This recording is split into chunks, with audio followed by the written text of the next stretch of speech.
Bien, bonjour à tous.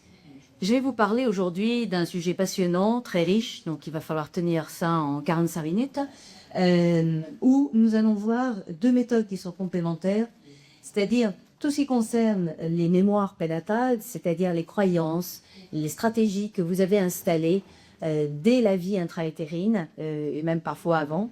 Et on va voir le lien avec les mémoires généalogiques, c'est-à-dire les intrigations cachées, inconscientes que vous avez avec votre famille aux ancêtres.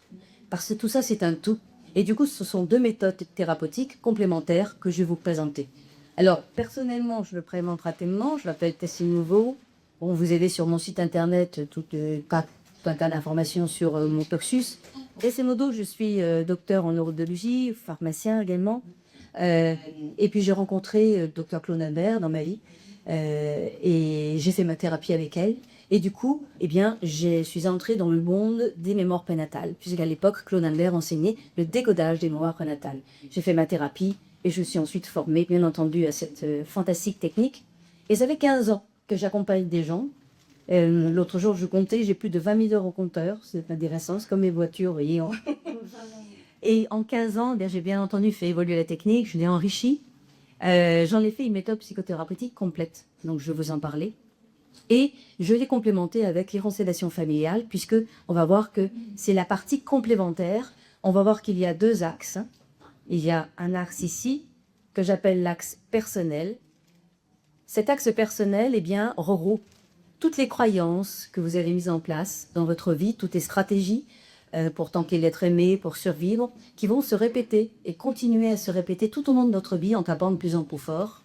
Et puis on a ici un axe qui est plus court, qui est cet axe transgénérationnel, c'est-à-dire tout ce qui concerne ces intrigations inconscientes que vous avez avec votre généalogie. Et on va voir qu'il y a des liens entre les deux. Il n'y a aucun hasard dans la vie, mais je crois que peu de personnes en doutent aujourd'hui. Donc, on va évoquer ça. Et l'axe le plus important reste quand même l'axe personnel, puisque ça, c'est votre histoire. C'est-à-dire ce qui remonte au plus loin de votre histoire et qui reste encore dans votre vie engravé et que vous avez besoin d'identifier et bien entendu de libérer. Alors, on va d'abord parler de cet axe-là, dans un premier temps. La méthode que j'ai mise au point est une méthode qui permet, en une vingtaine d'heures, donc c'est une thérapie brève, d'aller libérer à la racine, à l'origine, toutes ces stratégies inconscientes que vous avez mises en place, de dévalorisation, d'échec, de sabotage.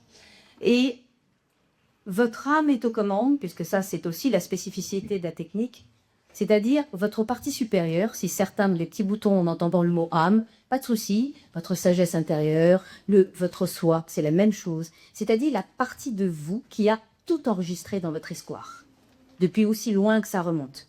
Voyez-vous, un petit embryon, quand il fait quelques cellules, il n'a pas de cerveau.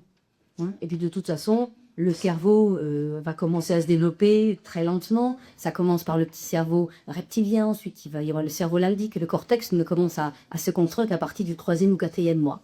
Pour autant, alors que vous n'avez que l'âge de quelques cellules, eh bien, vous pensez, vous enregistrez tout, vous vivez des émotions fortes, vous concevez des stratégies. Pourquoi? Parce que c'est votre conscience qui est là. Et votre conscience, c'est un flux continuel, la conscience. Donc, nous n'avons pas besoin d'organes d'essence pour enregistrer, ressentir. La conscience fait tout. Et c'est justement avec cette conscience que votre âme ou votre principe supérieur a tout enregistré. Elle a des kilomètres de bobines. Et c'est elle qui va aller puiser dans les registres de votre histoire, eh bien, les moments importants à libérer pour libérer les problématiques que vous avez dans votre vie. Autrement dit, le parcours qu'elle vous offre est un parcours en toute sécurité, c'est un parcours sur mesure. Voyez, notre âme aux commandes, c'est qu'aujourd'hui, en tant qu'adulte, un certain nombre d'entre vous ont des problèmes. Des problèmes qui sont le plus souvent répétitifs. C'est-à-dire que vous vivez des schémas et vous vous dites, et zut, je retombe encore là-dedans. Je croyais que j'en étais débarrassée. Et voilà, pas que de nouveau, je manque de confiance en moi. De nouveau, j'ai des échecs amoureux. De nouveau, je n'arrive pas à me réaliser comme je le souhaite. Ok ? Pourquoi? Parce que ici, il y a des parties de vous, en fait, heureusement, il y en a assez peu, c'est pour ça que c'est une thérapie brève.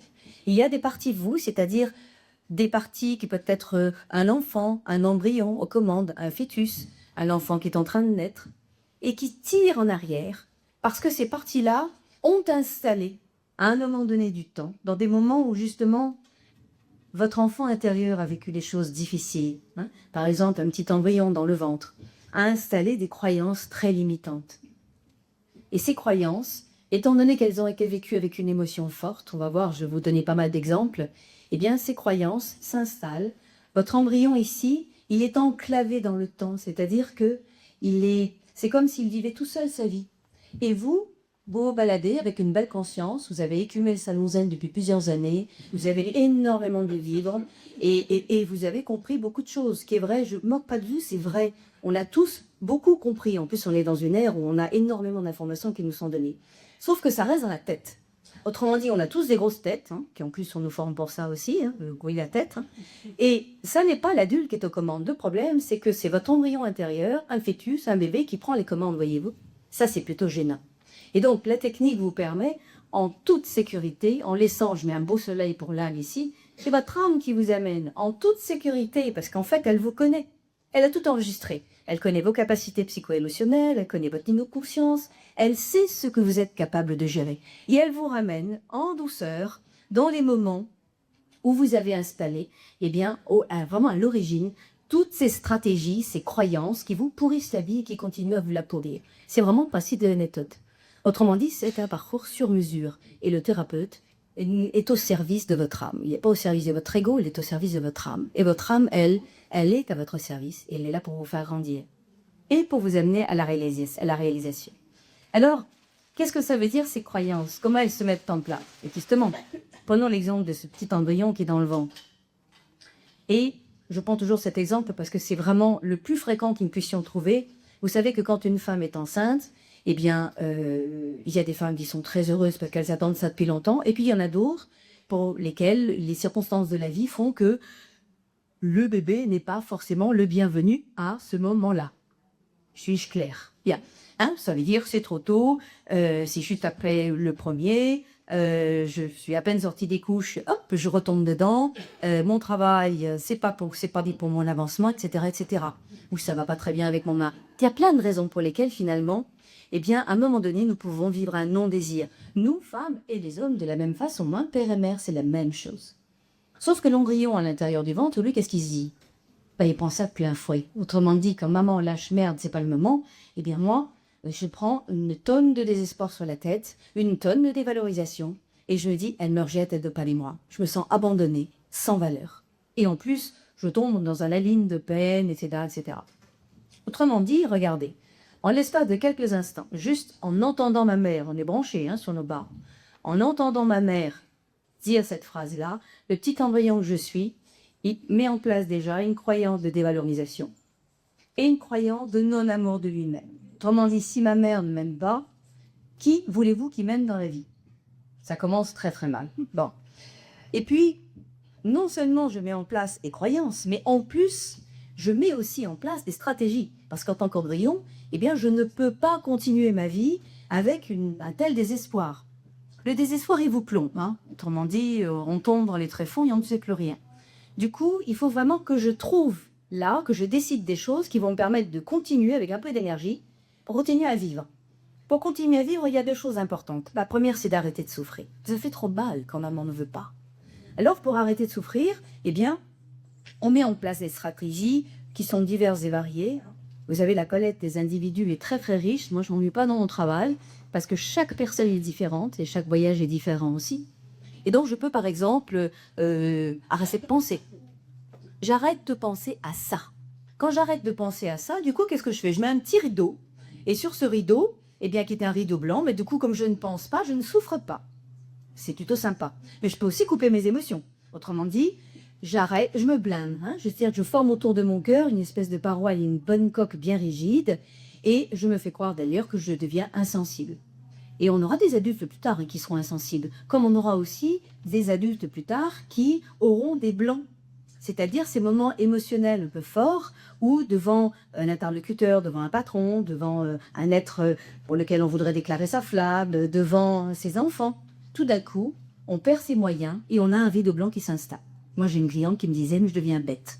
Oui, effectivement, alors c'est très court, hein, ça ne dure pas longtemps, elle n'est pas bête, mais il n'empêche que ces moments-là sont des moments qui sont des revécus, bien entendu. de ces moments où nous l'avons mis en place dans la vie intra-utérine. Je peux également, pour arrêter de souffrir, me faire croire. Je me fais croire que ça ne me fait rien. Autrement dit, je vais me distancier de moi-même, je me dissocie. C'est une autre façon de s'insensibiliser à une certaine forme de souffrance. Vous voyez, on a plein de stratégies pour arrêter de souffrir. Mais on met aussi en place des stratégies pour tenter d'être un peu aîné. Parce que le petit embryon dans le ventre, il faut bien qu'il ait un peu d'amour de sa mère. Il ne peut pas vivre sans amour. C'est pas possible. Alors, qu'est-ce que je vais décider? Je peux décider, par exemple, de faire tout ce qu'elle veut. Ah, je vais y plaire. Hein. C'est-à-dire que là, je vais mettre en place, chaque fois que j'imaginerai qu'elle veut quelque chose de moi, je vais le faire. Pour lui faire plaisir. Et comme ça, elle va m'aimer un peu. Mais je peux aussi décider de ne pas la gêner. Je vais le faire tout petit dans un coin. Pas bouger. Hein. Il y en a certains qui vont devenir carrément transparents. Et puis le problème, c'est que l'adulte restera transparent après dans sa vie. Il y a des gens, ils sont dans un groupe. Au bout de 10 jours dans le groupe, on dit, vous savez où passez Amélie? Ah, c'est qui Amélie? C'est 10 jours qu'elle dit le mot. Et puis les gens qui ont arrêté de souffrir également en se faisant tout petit, on peut aussi se mettre dans un petit coin et puis réduire sa vie, s'isoler. On réduit également notre vie quand on est dans l'adulte. Le problème de ces croyances et de ces stratégies, je peux faire le clou dessus pour tenter de la faire rire, comme ça elle va m'aimer un petit peu. Ou je vais vivre avec l'espoir qu'elle va m'aimer. C'est-à-dire que je vais lui prouver que j'ai ta valeur, ça aussi. Parce que là, j'en ai pas du tout de valeur, elle ne veut pas de moi. Alors, je vais tout faire, tout mettre en œuvre pour lui prouver que je suis quelqu'un de brillant, que j'ai de la valeur. Je vais réussir dans mes études, ou alors je vais réussir dans mon travail, ou je serai la première, par exemple, en sport. Je vais lui montrer que je suis quelqu'un. Sauf que parfois, les parents, ils ne voient pas ça. Ils ne voient pas parce qu'ils passent à côté. Alors, on est là à tenter désespérément de prouver à nos parents qu'on a de la valeur, d'avoir un peu de reconnaissance de leur part, et on peut attendre parfois jusqu'à leur mort sans jamais rien avoir d'eux. Hein. On verra pourquoi après. Donc, vous voyez, on met en place des stratégies pour arrêter de souffrir et puis pour tenter d'être aimé. Ou au moins pour être reconnu et vu. Et le problème, c'est que ces croyances et ces stratégies, voyez-vous, donc toutes ces croyances dilettantes, ces stratégies-là, vous savez ce qu'elles font? Eh bien, elles passent leur temps, parce que c'est leur propriété première, elles passent leur temps à se reconfirmer. Autrement dit, elles tapent de plus en plus fort dans l'individu jusqu'à l'âge adulte, là où vous êtes aujourd'hui, et elles se répètent sans arrêt. Alors vous allez me dire, oui, mais enfin, il y a des moments, ça va bien. Ah oui, il y a des moments, effectivement, regardez, comme vous tombez dans un petit trou ici, il y a des fois où vous vous dites, ah, oulala, oh là, eh ben ça va beaucoup mieux, dis donc. J'ai fait ci, j'ai fait ça, ça y est, j'ai l'impression que je suis sortie du cauchemar. Et puis, 2 jours après, il y a un truc qui arrive, vous dites, merde, puis là, c'est pas réglé. C'est pas réglé parce que vous avez compris que ça tire en arrière, hein. Et ça tape de plus en plus fort, regardez. C'est ça le problème. C'est pour ça qu'en général, on vient en thérapie, et bien quand ça vient taper, à partir de 25 ans, 30 ans, là on se dit, waouh, alors quand on a la 50, hein, et alors 60 comme moi, alors je ne dis pas, ça a franchement tapé très très fort, et on se dit qu'il y en a ras-le-pompon. Ras-le-pompon de revivre toujours la même chose. C'est le moment de venir en souffre-analyse des demandes prénatales. Parce que ce moment-là, qu'est-ce qui se passe?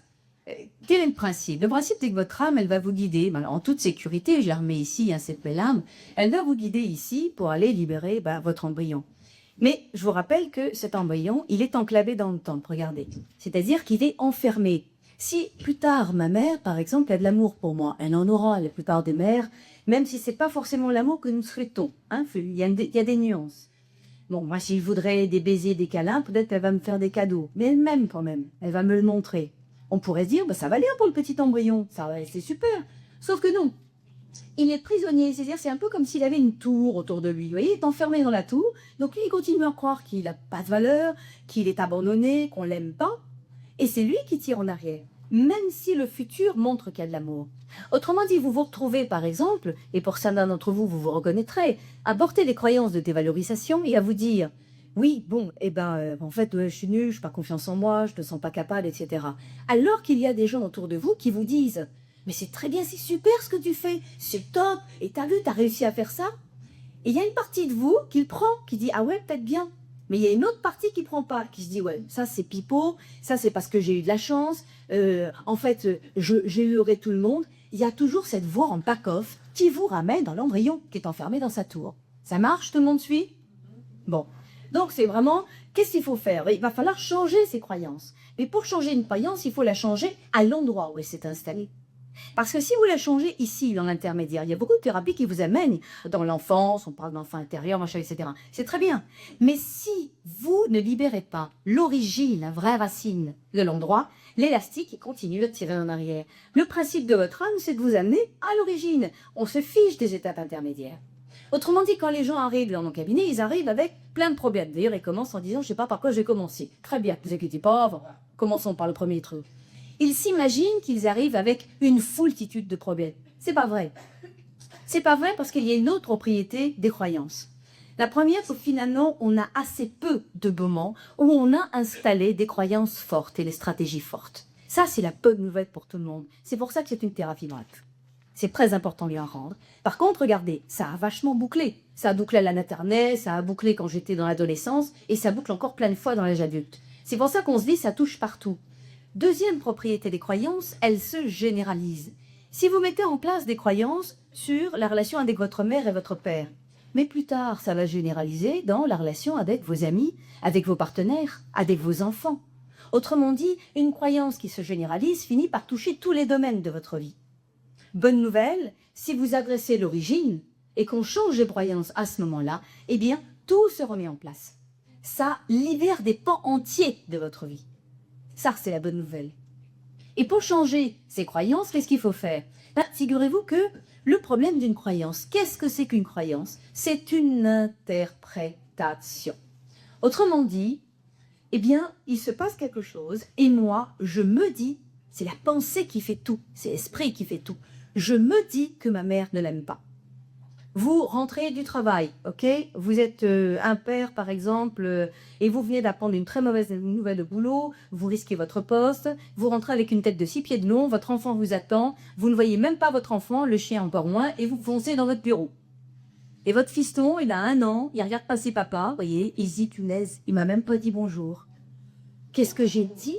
Qu'est-ce que j'ai fait pour qu'il soit comme ça? J'ai une interprétation de l'événement. Vous le suivez?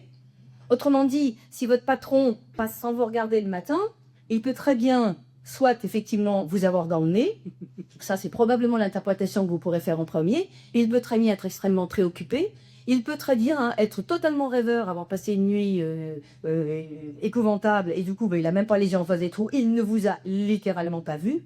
Autrement dit, à un événement, il y a beaucoup d'interprétations possibles. Ça va, tout le monde suit? Bien. Le problème ici, c'est qu'en voyant, lui, il n'a pas pris la bonne interprétation. Hein. Bah, oui, alors du coup, ça vous pourrit toute la vie. Donc, il s'agirait de la changer, cette interprétation. Si je prends par exemple le non-désir, vous savez que dans le non-désir et dans d'autres empreintes, ce qu'on appelle les empreintes, c'est cet événement où il y a cette émotion. Qu'est-ce qui se passe? Eh bien, quand je fais une interprétation qui est limitante, comme je l'associe avec une émotion forte, en tant qu'envoyant, je me sens désespéré, ça grave la croyance. Donc, pour que je puisse changer cette croyance, il faut revenir à cet instant-là un tout petit peu. Je vous rassure, votre âme ne va pas vous faire souffrir. On n'est pas là, sinon je ne ferai pas ce travail. Hein, de thérapie, ça fait 15 ans que je le fais quand même. Mais il faut quand même toucher un tout petit peu l'émotion, revenir là pour être sûr que la nouvelle interprétation que je vais donner s'inscrive au bon endroit. C'est quoi l'interprétation? En tant qu'enfant, non seulement ici je mets en place des croyances de dévalorisation, je mets en place une croyance de non-amour, mais en plus, moi je me dis que le premier acte que je pose en arrivant dans le ventre de ma mère, c'est de la rendre malheureuse. Autrement dit, je me plombe avec ce qui est la pire des choses dans la vie d'un individu, c'est les croyances de culpabilité. Pourquoi la pire? Quand on est coupable, qu'est-ce qu'on mérite, dites-moi? Alors, de souffrir, très bien, être à punition, tout à fait. Autrement dit, nous sommes fortiches pour nous trouver tout un tas de punitions, ce qu'on appelle les sabotages. J'avais une dame qui est venue me voir il y a quelques années. Elle est arrivée dans mon cabinet et elle m'a dit, voilà, je vais vous dire ce que je n'ai jamais dit à ma meilleure amie. J'ai un mari que j'aime, 2 enfants fantastiques. J'ai même une maison de campagne et j'adore mon travail. Et je pleure tous les jours. Et j'en ai honte. Autrement dit, voilà l'exemple typique d'une stratégie de sabotage. Nous, vous en avez plein. Combien de gens, là, finalement, ont des gens qui sont plutôt... des vies plutôt sympathiques, on a, ma foi, avec un vrai contentement et de philosophie, on se contente quand même de ce qu'on a.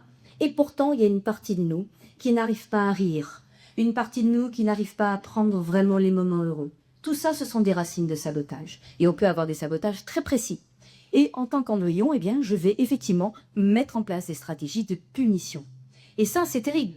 Donc ces stratégies de punition, elles s'additionnent à ces croyances ici, et il faut absolument les changer. Qu'est-ce que pense le petit embryon? Son interprétation, c'est quoi? C'est j'ai forcé la porte du ventre de la mère, c'est ma faute si elle est malheureuse parce que je me suis installée là. Sauf que ce petit embryon, qu'est-ce qu'il n'a pas compris? Il n'a pas compris que s'il est là, c'est que ces deux parents ont fait l'amour. On est tous d'accord, non? Hein, un homme et une femme qui font l'amour, c'est bien. Autrement dit, c'est pas la petite conscience désincarnée de cet embryon, hein, s'il n'est pas encore incarné, qui va aller mettre un petit pistolet sur la tempe à ses deux parents en leur disant, bon alors maintenant, et que ça saute, vous allez faire l'amour et créer ma première cellule. Non, ça se passe pas comme ça.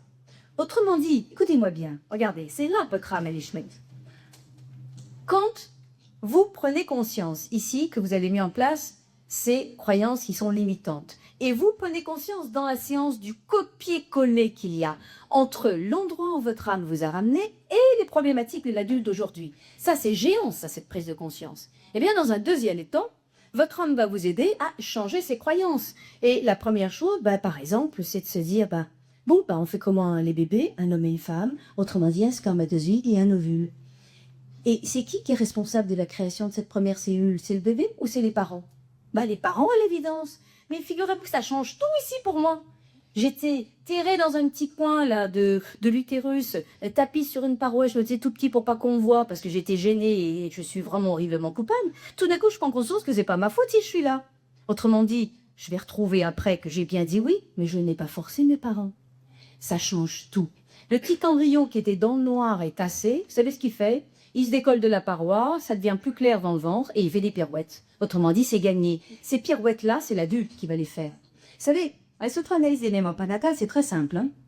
Il y a beaucoup de gens qui me disent « Ah oui, vous savez, aujourd'hui, la mode, c'est l'instant présent, respirer, les méthodes de visualisation positive. C'est très chouette, ça. » Et je leur dis « Mais oui, je suis pour. Moi aussi, je suis, et nous vivons tous dans l'instant présent. C'est ça qui change tout.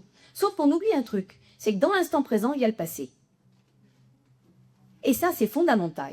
Autrement dit, j'ai beau me fiche des couches de pensée positive, de je veux ci, je veux ça, j'y crois faire, je le répète jour et nuit, je me l'enregistre, je me le passe sous l'oreiller, eh bien, il y a des tas de choses qui ne changent pas. Pourquoi? Parce que vous avez un petit embryon qui dit là, ça va pas le faire, là. Tu ne mérites pas d'être heureux.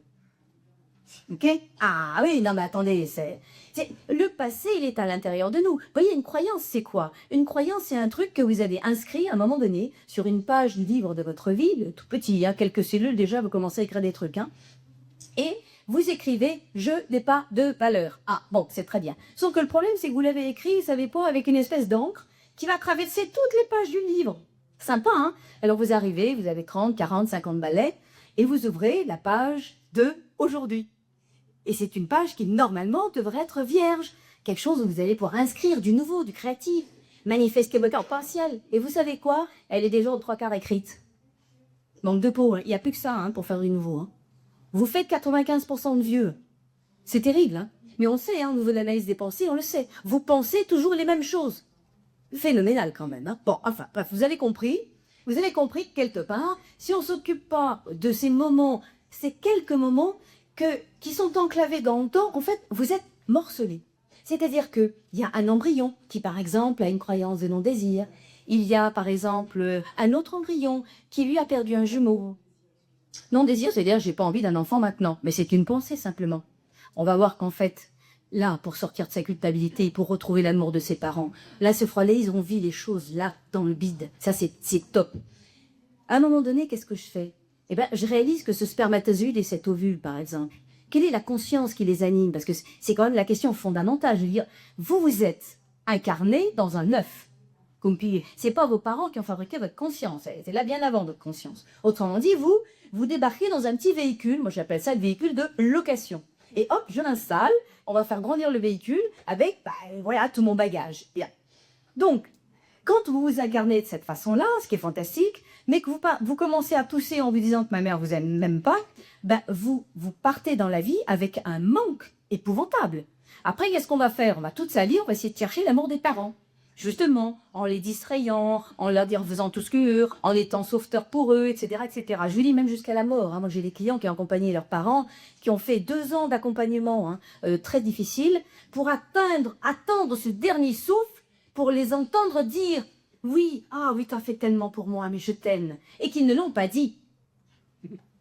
C'est terrible. Ah, c'est épouvantable. Non, mais c'est pour ça que j'en parle, là. Je veux dire, je l'ai accompagné, ça. Hein. Alors qu'on va pas le retrouver ici. Est-ce que figurez-vous que si je m'intéresse donc à ce spermatozoïde et cet ovule, la conscience qui les anime, c'est quoi? Bah, est-ce que c'est les pensées des parents? Est-ce que c'est la conscience intrinsèque des cellules? Vous savez, moi, je fais de la culture cellulaire. Hein.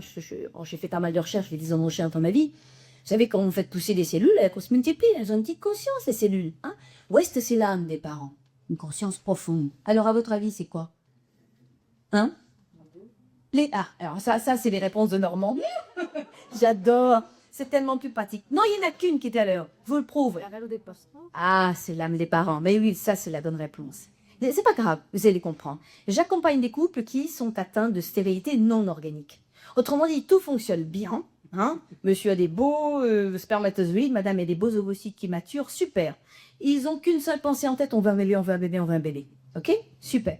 Et puis, bien entendu, quand arrive la période féconde, madame ou monsieur lui dit « Ah, on y va chérie, c'est l'heure. Hein? C'est le jour, c'est l'heure, on y va. » Et le bébé, il vient pas. Il ne vient pas. Alors, si le spermatozoïde et l'ovule étaient reliés aux pensées des parents, bah, il y a longtemps qu'il y aurait une flopée de bébé, hein, ils pensent qu'à ça, hein, pas. Si c'était relié à la conscience cellulaire, bah, fiche, il y aurait aussi longtemps qu'il y aurait une super flopée de bébés. C'est l'âme qui a le dernier mot. C'est votre âme qui a le dernier mot. Autrement dit, si vous êtes tous là, assis dans cette salle, c'est que l'âme de vos deux parents ont dit oui à la vôtre. Vous ne seriez pas là autrement. Et ça, quand vous le vivez en séance, vous le ressentez. C'est phénoménal. C'est-à-dire que tout d'un coup, vous prenez conscience que vous êtes désiré. Mais pas quand je vous parle. Vous le prenez conscience, vous avez juste les yeux fermés en simple relaxation, la technique. Hein, et vous le ressentez. Et c'est là que vous commencez à bouger dans le ventre et à faire des galipettes, là, parce que... Mais ça change tout. Ou alors, il y a des petites larmes qui viennent parce que c'est des larmes de joie, quoi. Bien entendu que vos parents, ils vous ont pas déroulé à tapis rouge, non d'une pipe. Hein? Et puis quoi encore? Vous apprendrez rien si vous avez déroulé un tapis rouge. Si vous avez donné tout l'amour, toute l'affection, qui vous avez poussé dans votre vie, qu'ils aient joué avec vous, etc. Vous seriez vu des enfants parfaits, des gens parfaits, mais... Comme vous n'auriez vécu aucune difficulté, il n'y aurait rien à apprendre. Vous me suivez? Anyway. Alors, donc, il y en a certains là qui ont beaucoup de choses à apprendre. Hein. Moi, en premier. Hein, dans le ventre de ma mère, moi, c'était un bloc de terreur. Hein. Mon père partait en mission, il était, voilà, c'est la guerre d'Algérie, hélas. Et ma mère, elle était juste dans la terreur en attendant que mon père revienne de mission. Moi, j'ai commis un bloc de terreur. Du coup, qu'est-ce que j'ai mis en place? J'ai mis en place des tas de choses. Hein. J'ai mis en place... de l'angoisse d'abord, beaucoup d'angoisse, de peur. Hein. Alors, il a fallu mettre en place des stratégies. Alors, la stratégie, quand on a très peur, qu'est-ce qu'on fait? On contrôle. On contrôle tout. Pas de surprise. On déteste les surprises. Vous voyez, ça, c'était... Il faut que tout soit réglé, calé. On sait ce qu'on va faire avant, on sait ce qu'on va faire après. Vous voyez le truc. Hein. Alors, au bout d'un moment, d'abord, vous dépensez une énergie phénoménale. Il y a tout beaucoup d'énergie pour vivre, hein, faut le dire. Hein. Mais en même temps, j'ai aussi développé des jolies ressources de... Vous voyez, quand on a peur comme ça, qu'on est dans l'attente, l'angoisse et tout, moi j'ai développé des qualités pour saisir dans quel état sont les gens. Tout de suite, hein, je sens s'il y a un conflit possible, s'il y a une source d'angoisse, là, c'est extraordinaire. Vous savez, ça me sert aujourd'hui dans mon travail. Hein. Autrement dit, vous voyez, ce qu'on met en place en même temps, dans ces moments difficiles, ce tapis rouge que nous n'avons pas eu, nous permet de mettre en place des ressources. Et ces ressources, c'est-à-dire au départ, elles sont enchaînées. Ça veut dire quoi? Enchaîner, ça veut dire qu'elles sont encore teintées des événements que vous avez vécus ici en tant que petit embryon, en tant qu'enfant. Hein? Et grâce à votre âme, vous allez les libérer. Les ressources, vous les aurez toujours. Les difficultés que vous avez rencontrées dans notre vie, vous ont obligé à mettre en place des techniques particulières. Il y en a qui vont se débrouiller seuls. C'est super de se débrouiller seul. Moi, je me suis débrouillée seule parce que maman, de toute façon, était tellement dans la terreur qu'elle était bonne à rien. Hein. Mais là, oui. Sauf que quand on se débrouille seul, quand on arrive après à l'âge adulte, qu'est-ce qui fait qu'on contrôle tout? On délègue rien. Et là aussi, on perd un temps fou, une énergie dingue. Hein. Voilà. Vous mettez en place tout un tas de ressources, mais bonne nouvelle, ce sont les ressources que votre âme vient chercher dans cette évolution et dans cette incarnation-là. Le jour où je recommence à faire des galipettes dans le ventre de ma mère, parce que j'ai compris et je sens l'amour qu'il y a, parce que là, je vais le sentir, cet amour. Je vais enfin récupérer cette dose d'énergie qui m'a manqué toute ma vie. Elle est là et elle est inépuisable. Ça change toute ma vie. Je pars là, je l'ai dit, le passé, le présent, c'est la même chose. Je l'ai, je le ressens. Et là, cette énergie, j'ai plus besoin de m'accrocher à mes petites copines, à mes enfants, à mon mari ou à mes amants. J'ai plus besoin de ce support extérieur duquel je pouvais même devenir dépendante ou dépendant. Parce qu'à l'intérieur de moi, j'ai retrouvé la source d'amour qui me manquait. C'est ça, la sophranalyse, des moments prénatals. Et du coup, mes ressources, je les garde, mais elles deviennent libres. C'est ça qui est top. Du coup, je peux continuer à avoir une bonne tête, parce que je suis bien yang aussi, vous le sentez, hein, même si en même temps je choisis féminine, j'arrive, j'ai mis juste d'ailleurs, vous avez vu. Autrement dit, je peux disposer maintenant de ces ressources, mais de façon libre et de façon surtout alignée avec moi-même. Il n'y a plus la souffrance, il n'y a plus le devoir, il n'y a plus l'obligation. Il y a quelque chose qui est libre et qui du coup s'utilise quand j'en ai besoin. Comprenez? Et donc, ce qui est important là-dedans, c'est que, comme je vous disais, vous avez que quelques âges qui sont, je dirais, en souffrance. Ces âges-là, votre âme vous amène à les guérir. C'est facile. C'est une séance d'1 heure, hein, en sophranalyse. Et vous touchez un tout petit peu pendant quelques minutes, un tout petit peu, c'est-à-dire, je ne sais pas moi, le centième de l'émotion, vous avez pu vivre à l'époque, hein, rassurez-vous, pour que tout de suite, vous mettiez en place d'autres interprétations, vous allez connecter d'autres ressources. Votre âme vous parle, elle vous donne des enseignements, vous la canalisez, votre âme. Ça, c'est très important. À une époque où il y a énormément de gens, de gourous de toutes sortes, qui vous font travailler sur le discernement, eh bien, la seule dimension qui soit bonne pour vous, qui vous aime et qui vous aimera toujours d'un amour inconditionnel, c'est votre âme, c'est votre principe supérieur. Elle est là, elle vous accompagne, elle est là tout le temps autour de vous. Simplement, vous n'avez pas connecté avec elle. À partir de ce moment-là, elle vous donne des messages. À sa façon, hein, c'est pas du coup du visuel. Hein. Elle peut vous parler, pouvoir sentir des trucs. Tout est donné. Et vous l'entendez en séance à votre façon. Vous allez avoir des enseignements de votre âme. Elle l'a pointé sur les apprentissages. Elle vous donne le sens de tout ce que vous avez vécu. Parce que vous pouvez vous balader ici, n'importe où. Elle peut vous ramener dans le peu, je dirais, d'âge, puisque ça se fait en une vingtaine d'heures. Ça peut être un embryon, un petit enfant, au moment d'adolescence, où il se passe des tas de choses. Si vous perdez un jumeau dans le ventre, il se passe aussi des tas de choses, c'est très important. Là, ça va conditionner tout notre affectif. Je perds quelqu'un que j'aimais, avec lequel j'étais en fusion. Et ça se passe peut-être à 2-3 semaines de ma vie. Autrement dit, ça passe complètement inaperçu aux yeux de votre mère. Hein. C'est rien du tout ce qui se passe dans le ventre. Elle est là, elle est contente, elle est enceinte, c'est super. Ah, c'est pas qu'il y en a 2, voire 3, des fois peut-être plusieurs. Sauf que vous avez vécu une empreinte extrêmement douloureuse. Empreinte d'abandon et des culpabilités. Et des culpabilités, elles se nichent partout. Hein. C'est terrible. La culpabilité d'être survivant et pas lui ou elle. Ou alors carrément la culpabilité d'avoir poussé, d'avoir pris trop de place, d'avoir trop mangé. Bah oui, hein, j'en vois qui sourit là. Hein. Ça fait des résonances. Sauf le problème, c'est que vos culpabilités, vous vous rendez compte, un frère ou une sœur, le premier être finalement avec lequel vous êtes en contact, avant même votre mère. Et après, c'est tous vos schémas affectifs qui vont être teintés de ces croyances que vous avez mises en place au moment de la perte alvéolaire et des stratégies que vous avez décidées après. Parce que là aussi, hein, je mérite de ne pas être aimé, je mérite de souffrir. Personne ne me regardera. Et puis après, qu'est-ce qu'on fait? On arrive à l'âge adulte, et puis chaque fois qu'on est sur le point de concrétiser quelque chose, au début, ça va bien, hein, petit flirt, machin, etc. Bon, je suis un peu rétro, moi, hein, mais bon, bref. Et qu'est-ce qui se passe? Au moment où ça commence à s'engager, eh bien là, je me sabote. Je vais dire ou faire quelque chose pour que le ou la partenaire dégage. Pourquoi? Je le fais juste avant que je ne craigne de souffrir à la séparation. J'ai tellement peur de revivre la même douleur que du coup, je me sabote. Ou alors, je vais chercher l'être parfait. Vous savez, c'est tellement fort la fusion ici que du coup, eh ben, je recherche ça toute ma vie. Alors, ça ne veut pas dire ne pas me marier, je vais avoir des enfants. Et il y a une partie de moi qui n'est pas satisfaite ou satisfaite. Je cherche toujours. Et je me dis, ça, c'est pas le bon. Je cherche le parfait. Sauf que le parfait, je ne le trouverai pas dans ce monde-là. Parce que ce que j'ai vécu ici, c'est un truc d'ama, mais on ne se touche pas en tant que petit embryon. Hein. Donc on vit une fusion, mais c'est une fusion qui est du coup qui est intra-utérine, où je ne peux pas vivre qu'en incarnation. Tout le monde suit? Bien. Donc, votre âme vous ramène... Oui, non, mais c'est important. Et dans les empreintes de intra-utérine, vous en amenez à l'autre. Hein. Ceux qui sont arrivés, par exemple, en petits garçons, hein, les petits garçons, et puis tout d'un coup, vous êtes à, je sais pas, 1 mois de vie intra-utérine, tout va bien. Et puis vous entendez votre père qui dit « Bon j'espère que ça va être une fille. Hein. » Et là, vous savez quoi? L'échographie, au 3e mois, quand vous voulez voir le sexe de l'enfant, il serre les jambes. Ah, mais c'est pas de la blague, hein. J'ai des copines qui sont sages-femmes, c'est extraordinaire, hein. Il y a des enfants qui cachent le sexe, bien entendu. J'ai tellement les jetons de sortir. Hein. Puis après, ça peut faire aussi des gens qui sont prématurés ou des gens qui vont refuser de sortir en siège. Enfin, après, tout se suit, si vous voulez. Ce sont les stratégies. Je veux pas qu'on voit ça. Ouh là là. Jusqu'au dernier moment, allez, je bénéficie encore d'un petit sursis là dans le ventre.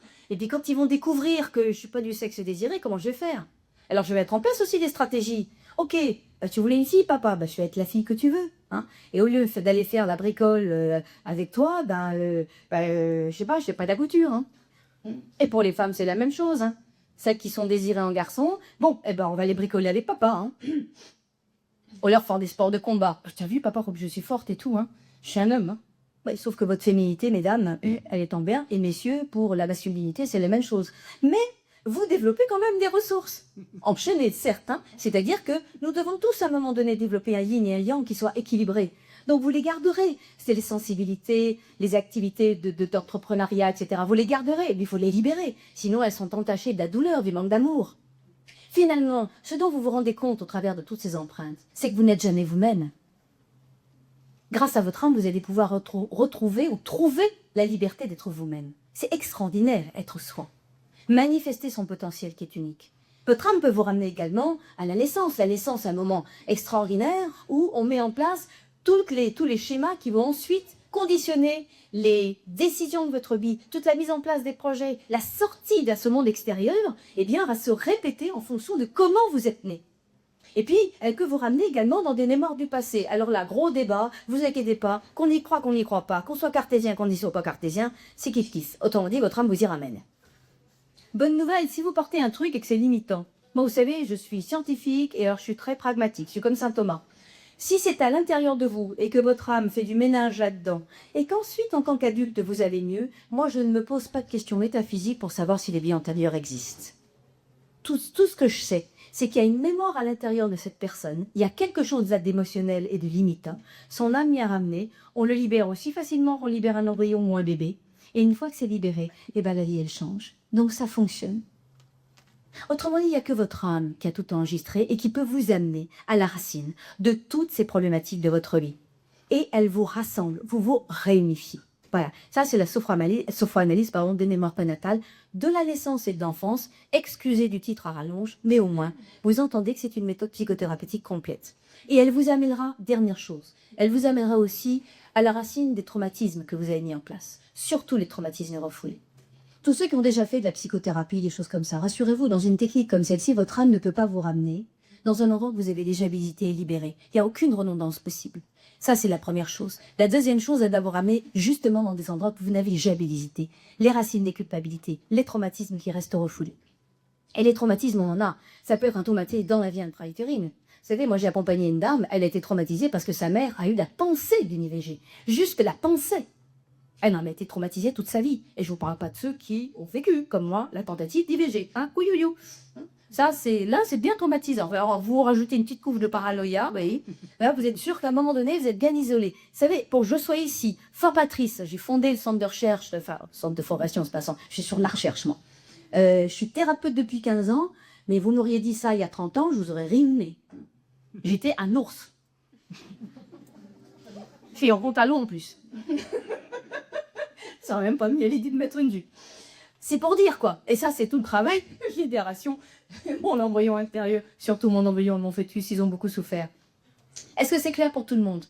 Bon, alors, on va attaquer le deuxième volet. C'est bon? Allez. Maintenant, on va parler des mémoires généalogiques. Donc, vous avez compris? Bah oui. Donc, vous avez compris, finalement. Vous avez compris qu'on met en place ici des croyances et des stratégies qui sont limitantes. Hein. Stratégie. Et ça, c'est votre axe personnel. C'est là que vous aurez le plus de travail. Une vingtaine d'heures. Maintenant, ici, il se trouve que vous pouvez aussi aborder votre travail personnel par l'axe généalogique. Pourquoi? Parce que vous êtes relié par fidélité inconsciente à des membres de votre famille. Ça veut dire quoi? Ça veut dire que, par exemple, vous allez porter... j'accompagne une dame, elle arrive en constellation familiale, et puis elle me dit, voilà, dès que je commence un truc, j'ai de l'enthousiasme et tout, jamais je termine. Elle termine jamais. C'est par... Au bout d'un moment, on prend le pompon, une énergie fantastique qui est mise en branle. Donc, ça se lance, et puis, pouf, ça retombe comme une chaussette. Bien. On travaille en constellation et qu'est-ce qu'on trouve? On trouve qu'elle est en lien avec, eh bien, un bébé, mais qu'un bébé qui était un petit embryon IVG de sa grand-mère. Autrement dit, elle avait une grande fidélité à sa grand-mère, beaucoup d'amour avec cette grand-mère. Sauf que cette grand-mère, le premier bébé qu'elle a eu, comme c'était pas avec le futur mari, eh bien, elle l'a fait passer. Eh bien, ma cliente portait, entre guillemets, la mémoire de ce bébé et par fidélité, comme le bébé, eh ben, elle n'allait pas jusqu'au bout. Autrement dit, regardez, il n'y a aucun hasard. C'est-à-dire que notre âme se débrouille bien. Nous avons, dans cette mission d'incarnation, nous avons plusieurs choses. La première chose qui est importante, c'est que vous mettiez en place les ressources dont je vous ai parlé. C'est-à-dire ces ressources, et si possible, libres et non pas enchaînées. Et vous êtes là pour manifester votre potentiel. Vous êtes tous des êtres uniques. Vous avez des capacités uniques. Ce qui vous amènera à votre réalisation, c'est de les mettre en place, c'est de les réaliser, de les manifester. Manifester votre potentiel. Pour ça, il faut que vous soyez vous-même. Et en même temps, eh bien, nous aidons aussi des autres. Puisque, comme vous l'avez compris, les deux âmes de nos parents disent oui à la nôtre. Mais en fait, on est tous interconnectés. Quand on travaille en constellation familiale, on est dans un champ. Tout d'un coup, si madame m'investit pour être sa mère, par exemple, que je ne connais ni d'Ève ni d'Adam, eh bien, je vais ressentir les choses comme si j'étais sa mère, alors que je ne la connais pas. Pourquoi? Parce que par bienveillance, par amour, j'accepte de travailler pour elle et que du coup, je suis connectée. Nous sommes tous connectés. C'est très important d'entendre ça. Et du coup, dans notre mission, eh bien, nous sommes aussi reliés avec nos propres parents, nos ancêtres, et bien entendu, nous avons fait travailler nos enfants. Tout ça, c'est interrelié. Ça marche? Bien. Maintenant, imaginons que je porte une croyance de culpabilité. Bon, tant pis pour les silos. Ici, je porte une vilaine croyance de culpabilité. Je l'ai travaillée dans l'axe personnel, ou alors je l'ai travaillée par ici. Et puis, ici, en se fera analyse, chaque séance est libératrice. Vous faites une séance, il y a quelque chose, ça y est, ça lâche, ça la mieux, ça s'ouvre. Vous lâchez un boulet, vous ouvrez votre conscience, vous ouvrez votre cœur. C'est ça, le chemin d'évolution pour tout le monde. OK? Et là, ben, par exemple, vous lâchez une culpabilité par rapport à un jumeau, vous lâchez une culpabilité par rapport à vos parents. Hein, les parents qui divorcent alors que vous êtes enceinte, enfin que la maman est enceinte, etc. Le début, ils s'en prend une sacrée couche à la culpabilité. Même plus tard, petit, hein, à 3 ans, ah ben oui, mais on n'aura pas dû le faire celui-là. Hein, ben voilà, ben, on se quitte, c'est à cause de lui. Il y a même des parents qui vous culpabilisent. Hein. Ah oui, tu sais, moi, si je suis restée, c'est à cause de toi, à cause de vous, les enfants. Hein. Sinon, il y a longtemps, j'aurais quitté votre père. Hein.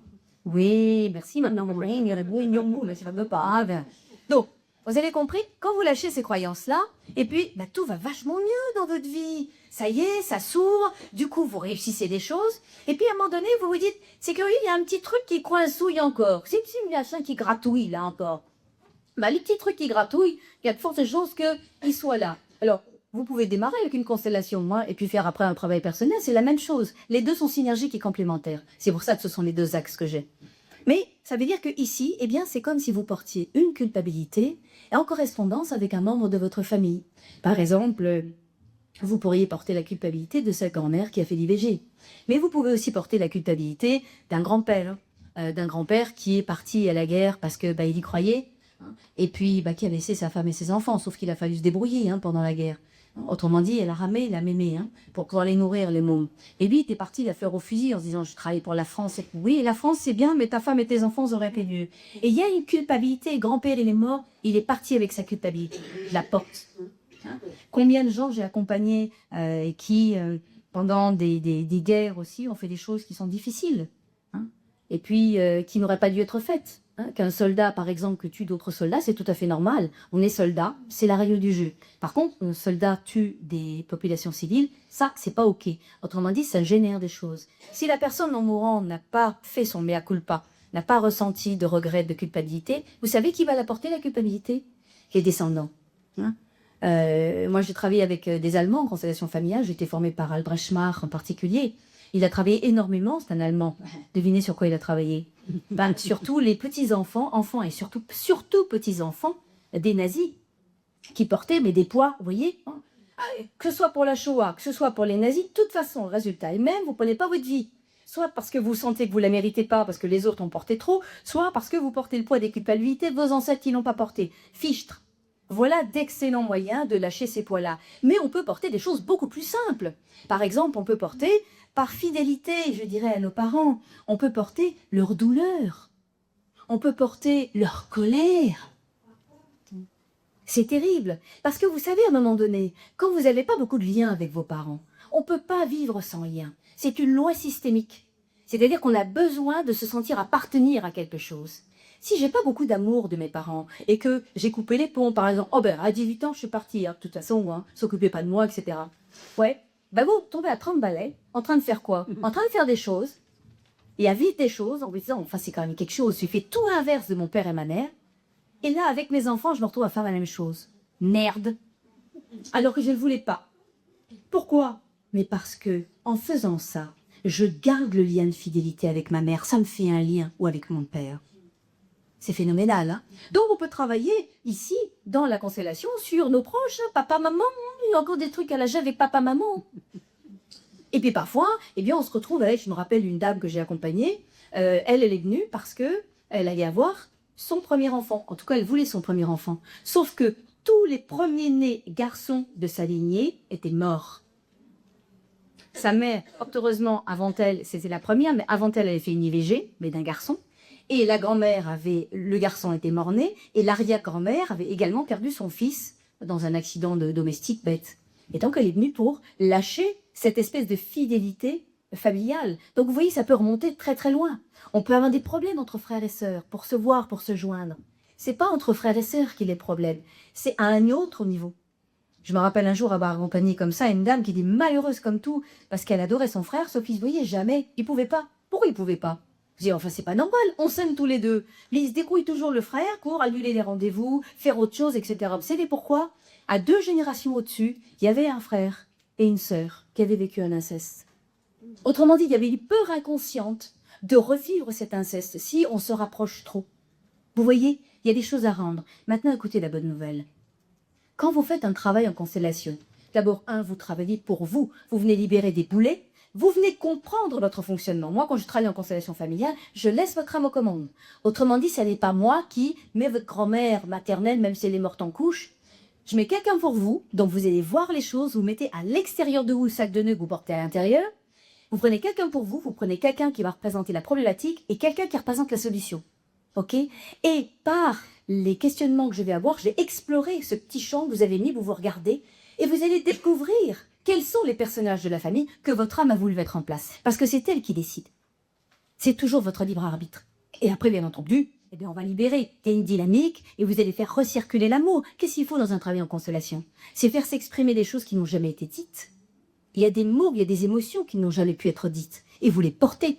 Le problème du système, c'est que de toute façon, lui, il ne supporte pas qu'il y ait des lésés, ni des exclus. Autrement dit, il fait peser sur vous, vos enfants, vos descendants, ce qui n'a pas été libéré plus haut.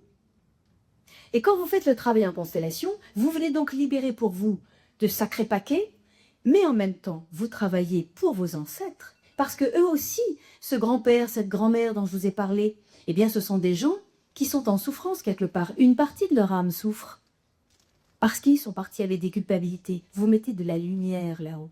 Vous en mettez pour vous en mettez pour vos ancêtres, et vous en mettez pour vos enfants. Et ça, c'est primordial que vous l'entendiez. C'est-à-dire que ceux qui n'en ont pas vont nettoyer leur matrice, ou leur prostate, et puis ceux qui en ont, eh bien, vont nettoyer pour leurs enfants les poids qu'ils portaient. Quand vous assumez vos histoires, vos enfants ne les assumeront pas. Sinon, ils manifestent dans leur comportement. Combien j'ai accompagné, fait 15 ans, j'ai d'abord accompagné des enfants, mais aujourd'hui, j'accompagne pratiquement plus les enfants. Je dis aux parents, mais je les travailler. Et ça va tout de suite mieux. Ils viennent même faire des constellations pour eux. Vous faites le travail pour vous, mais en même temps, vous lâchez ces poids qu'ils portent parce que vous ne les portez pas. Vous avez un traumatisme et que vous n'avez jamais retrouvé. Vous savez quoi? Le traumatisme, c'est votre enfant qui va le manifester. Et il le manifeste comment? Il va le manifester par de la colère permanente contre vous. Il va le manifester somatiquement dans son corps, par des rougeurs, par des choses comme ça. Il va le manifester à l'école. Ou alors on va manifester le fait qu'on est, pour avoir un enfant par exemple, on est associé avec un mort, quelqu'un qui est parti, parce que on est toujours dans la lune. Je ne vous dis pas que ça veut dire uniquement ça. Il y a plein de possibilités. Mais travaillez pour vos enfants. Libérez vos histoires, autrement dit, libérez-vous vous-même, et du coup, libérez vos descendants. Est-ce que j'ai été claire? Oui. Est-ce que vous avez des questions? Oui. Allez-y. Donc, le motif pour lequel, d'une certaine façon, on est connecté au traumatisme des générations précédentes. Oui. C'est ce que vous avez dit, c'est parce que notre âme, nos âmes, Oui. ont pour mission, je ne sais pas, peut-être pour mieux circuler, de devoir résoudre tous les nœuds. Oui, absolument. C'est ça. C'est ça. Non, je vois pas. Absolument. Attention, pour être pragmatique, on pourrait se dire pourquoi. Attention, et le pourquoi vous l'avez. C'est-à-dire, ce qui ici fait le point central de tout, c'est le sens. Autrement dit, il n'y a aucun hasard que vous portiez le traumatisme d'une arrière-grand-mère ou de votre mère. C'est que ça vous fait travailler sur vous. Autrement dit, de quoi ça parle pour vous, et votre âme vous le dira. Qu'est-ce que vous venez apprendre au travers de cette expérience? Il n'y a rien sans rien. Tout ce que nous vivons sont des expériences. Alors, si à un moment donné, nous les traversons, nous développons des ressources qui sont enchaînées, nous libérons de ces ressources, elles deviennent libres. Et après, nous allons faire la dernière partie du voyage, qui est l'acceptation. Et ça, votre âme vous le permet. C'est-à-dire que, moi, personnellement, si je n'avais pas fait ce travail, je ne serais pas là devant vous. Et aujourd'hui, si c'était à refaire, à se retaper les mêmes trucs, mais je resigne. Parce que c'est toujours, aujourd'hui, je suis à ma place. Je suis dans ma mission de vie. Vous comprenez? L'acceptation est de toute façon le plus haut niveau de spiritualité. Là, la méthode, que ce soit la sophroanalyse et des prénatale et de l'enfance et les constellations familiales, en tout cas telles que les enseignent, c'est un pont entre la psychologie et la spiritualité. Autrement dit, votre cheminement de libération devient spiritualité. Vous l'avez à l'intérieur de vous. La spiritualité, c'est expérientiel. Il y a une spiritualité par individu. C'est pas dans la quête. C'est là que ça se passe. Autre question? Allez-y. Est-ce que, à quel âge il conserve ce chemin de vie? Parce que moi, je pense, enfin, je pense, vous allez me le dire, s'il ne faut pas subir tous ces traumatismes pour comprendre à un moment donné, ça, quand moi, ça m'est venu comme ça, Oui. vite du ciel, parce que j'étais allongée. Oui, c'est ok. Je ne vais pas prendre, non. Tout est juste. Mais j'ai encaissé, je l'ai Bien sûr. encaissé jusqu'au bout. Et c'est à ce moment-là que j'ai eu la lumière. Eh bien, c'est parfait. Après, la façon dont ça va se passer, et bien entendu que nous n'avons pas attendu la sophroanalyse pour évoluer. Au fur et à mesure de nos mémoires, du passé, etc., et des vies, des incarnations, nous avons évolué. Heureusement des dons, hein, parce que franchement, pour moi, ça serait désespérant. Sauf que on a le choix. J'attends 60 ans, 70 ans pour évoluer, ou je le fais plus tôt, et vous pouvez venir à partir de, voilà, dès que vous avez une maturité suffisante, à partir d'une vingtaine d'années. Mais je fais comme vous l'avez dit exactement. J'ai renouvelé de plus en plus Oui. mes traumatismes. Hein. Oui, oui. Mais après, j'ai mis en point une méthode de libération des traumatisés qui permet d'englober à la fois le sens, le corps, les émotions, l'esprit. C'est très, très important. C'était des gros traumatismes. Oui, oui, mais j'entends bien, j'entends bien. Donc, vous pouvez vivre de cette façon-là, mais vous pouvez aussi les vivre beaucoup plus facilement, en douceur, et avec le sens et les messages de votre âme, les techniques que je vous donne. Ça y est, maintenant j'ai eu la lumière. C'est super. Et puis, bon, Eh ben, c'est parfait. peut-être un travail. C'est parfait. Est-ce qu'il y a d'autres questions? Oui, madame. Oui, est-ce qu'il y a un lien avec les maladies psychiatriques au niveau des névroses? Oui, la névrose n'est pas une maladie psychiatrique. Oh, je vous dirais que nous sommes tous quelque part névrosés. Le problème, c'est qu'on a oublié de définir la normose. Hein. Mais enfin bon, c'est que je Kitty. Oui, il y a des liens, mais les gens qui sont en psychiatrie profonde, c'est-à-dire dans les schizophrénies profondes, ne peuvent pas faire cette technique parce qu'ils ne peuvent pas travailler même en relaxation. Le simple fait de fermer les yeux, c'est pas vraiment indiqué. Commençons-nous par rester dans la normose et occupons-nous, parce que c'est quand même une grande majorité. Est-ce qu'il y a une autre des dernières questions? Parce que la dame, voilà, la dernière, madame. Si notre génération, on se libère de toutes les casseroles longtemps, Oui. qu'est-ce qui reste comme apprentissage pour la génération suivante? Mais il y en aura toujours sur vous. Si vous faites pour coulo, vos enfants auront encore à faire le leur. Faites votre travail. Vous les libérez d'un certain toit. Et puis ensuite, eh bien, eux feront le leur. Nous sommes au stand J4 dans le hall C. Vous avez des brochures, si vous souhaitez, à votre disposition. Je vous remercie beaucoup. Merci, Tonati.